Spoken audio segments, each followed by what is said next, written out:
اس نے ہمیں جو سب سے پہلی وحی ہمارے نبی کو دی ہے، ان تمام سماجی برائیوں کے بیچ جو سب سے پہلا حکم دیا ہے، اقرا بسم ربک الذی خلق، دینی تعلیم سے جڑو، اللہ کا ڈر پیدا ہو جائے، خوف الہی تمہارے اندر پیدا ہو جائے، رب کی معرفت آ جائے گی تو رب کے غیظ و غضب سے ڈرنے والے بن جاؤ گے، اور جب رب کے غیظ و غضب کا، اس کے قہر و غضب کا یہ خوف تمہارے دلوں میں ہوگا، یہ خوف الہی تمہیں ان برائیوں سے بچائے گا۔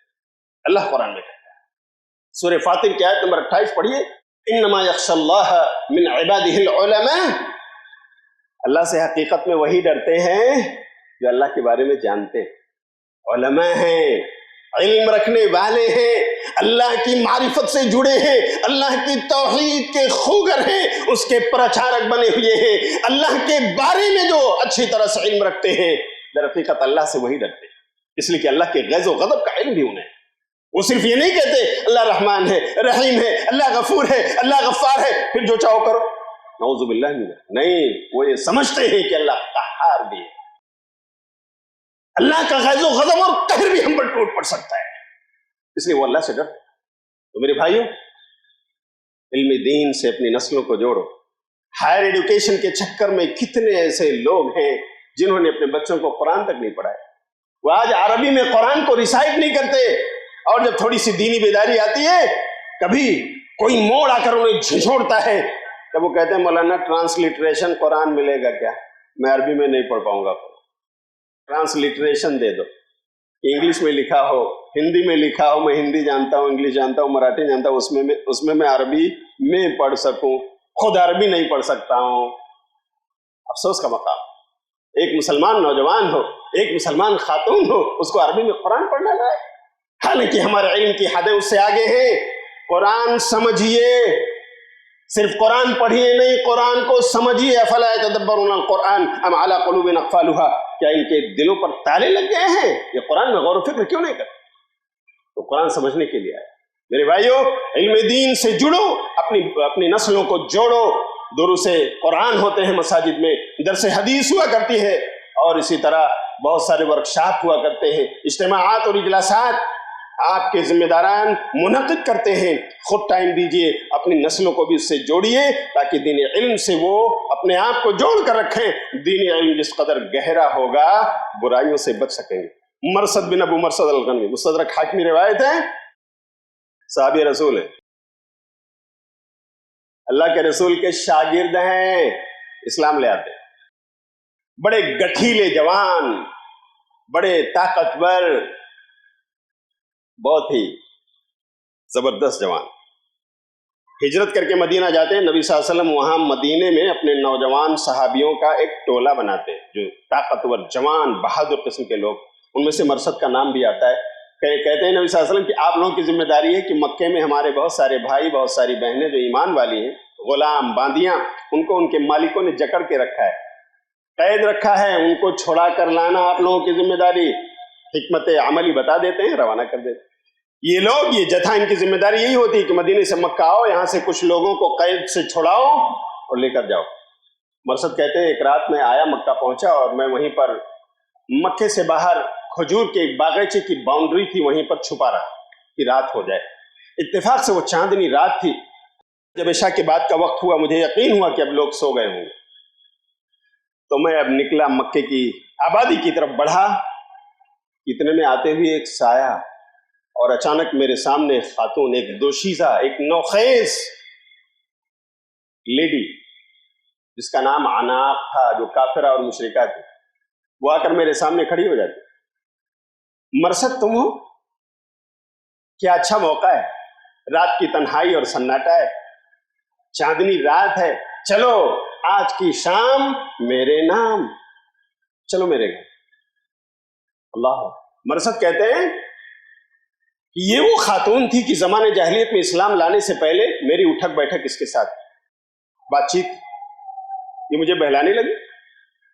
تو مرثد کہتے ہیں انا اسلمت یا اناق، میں مسلمان ہو گیا، تمہارے گھر جانا، تمہارے بستر پر بیٹھنا، تمہیں ٹچ کرنا، اس کی بھی اجازت مجھے نہیں، میں تمہارے گھر کیسے جا سکتا ہوں؟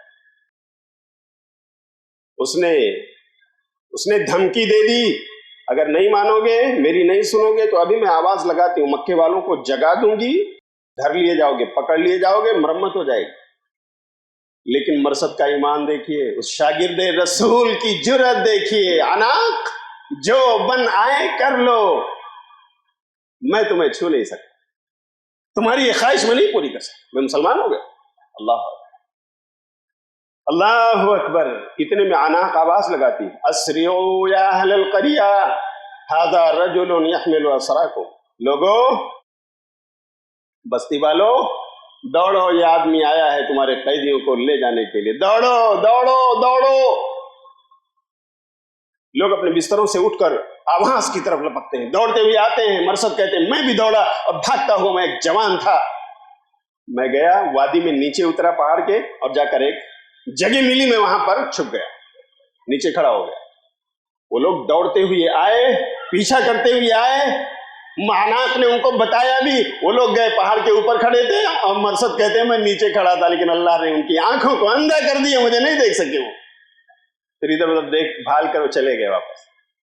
اس کے بعد جب رات ہوئی، مجھے یقین ہوا آپ سو گئے ہوں گے، تب میں گیا، میں نے وہاں سے ایک قیدی کو چھڑایا، ایک غلام کو میں نے اس کی بیڑیوں سے الگ کیا، میں اسے اٹھا کر لے کر آیا، مدینے کی راہ پر چھوڑا اور پھر لے کر کے میں مدینہ پہنچا۔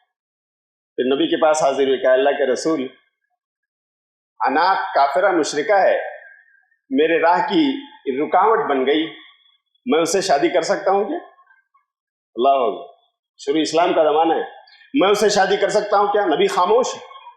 اتنے میں جبریل آتے ہیں قرآن کی آیت لے کر، وَلَا تَنْكِحُوا الْمُشْرِكَاتِ حَتَّى يُؤْمِنَّ وَلَأَمَةٌ مُؤْمِنَةٌ خَيْرٌ مِّن مُشْرِكَةٍ وَلَوْ أَعْجَبَتْكُمْ، دیکھو کسی مشرکہ کافرہ سے شادی نہ کرو اے مومنو، بھلے وہ دیکھنے میں کتنی اچھی، خوبصورت، ہینڈسم کیوں نہ لگے، مت شادی کرو اس کے مقابلے میں تو ایک باندھی، ایک لونڈی جو ایمان والی ہو، وہ تمہارے لیے حلال ہے، بہتر ہے۔ تو نبی نے کہا کہ مت شادی کرو، اناق سے نہیں کر سکتے ہو کیونکہ وہ کافر مشرک ہے۔ میرے بھائیوں، میں آپ سے پوچھتا ہوں، مرثد نے گناہ کا موقع ہاتھ آیا، رات کا سناٹا، تنہائی، چاندنی رات، اناق کا اپنا گھر، بتاؤ ہم اور آپ ہوتے، ہم اور آپ ہوتے ہیں کیا ڈیسیجن ہوتا؟ شاگرد رسول نے جو فیصلہ لیا کہ میں تو ٹچ بھی نہیں کر سکتا ہوں، آخر یہ خوف، آخر یہ کون سی چیز تھی جس نے مرثد بن ابو مرثد کو اس گناہ سے روکا؟ وہ خوف الہی، وہ اپنے رب کا ڈر ہے، اس کے قہر و غضب کا ڈر ہے۔ یہ کیسے پیدا ہوگا؟ جب علم دین ہمارے دلوں میں رہے گا، جب دین سے قربت ہمارے اندر رہے گی۔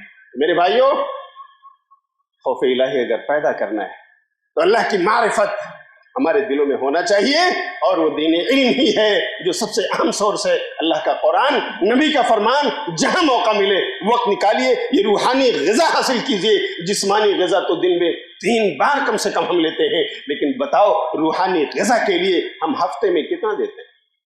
اللہ کے لیے دین علم سے جڑ جائیے۔ اسی طرح میرے بھائیوں، اگر میں آپ سے کہوں تو ہماری دینی غیرت یہ بھی فحاشی اور بے حیائی سے ہمیں روک سکتی ہے۔ غیرت ایمانی ہمارے اندر اگر ہے تو ہم اپنے اہل و عیال کو بے غیرتی سے روک سکتے ہیں، فحاشی اور بے حیائی کے پھیلاؤ سے روک سکتے ہیں۔ صحیح مسلم کتاب السلام کی روایت ہے، ایک صحابی رسول شکار کرنے گئے، واپس لوٹے، اپنے گاؤں کی اس گلی میں داخل ہوئے، مدینے کی گلی میں جہاں پر ان کا گھر تھا، اور قریب پہنچے تو دیکھا بیوی گھر کے دروازے کے باہر کھڑی ہے اور بلا حجاب، بلا نقاب ہے، فارمل ڈریس میں۔ بس انہوں نے اپنا نیزہ، ان کی غیرت ایمانی دیکھی، انہوں نے اپنا نیزہ اٹھایا اور بس جا رہے تھے کہ وار کر دیں، اسے ختم کر دیں۔ یہ اللہ کی بندی آخر میری غیر موجودگی میں گھر سے باہر بغیر حجاب کے کیسے آئے، بغیر پردے کے اس نے اپنا پاؤں باہر کیسے نکالا؟ اتنے میں اللہ کی بندی کی نظر پڑی، اس خاتون نے کہا اتق اللہ یا عبداللہ، اے اللہ کے بندے، اللہ سے ڈرو، اللہ سے ڈرو، اپنے نیزے کو تھام لو، ذرا گھر کے اندر جاؤ، دیکھو تو کس مجبوری میں باہر آئی ہوں۔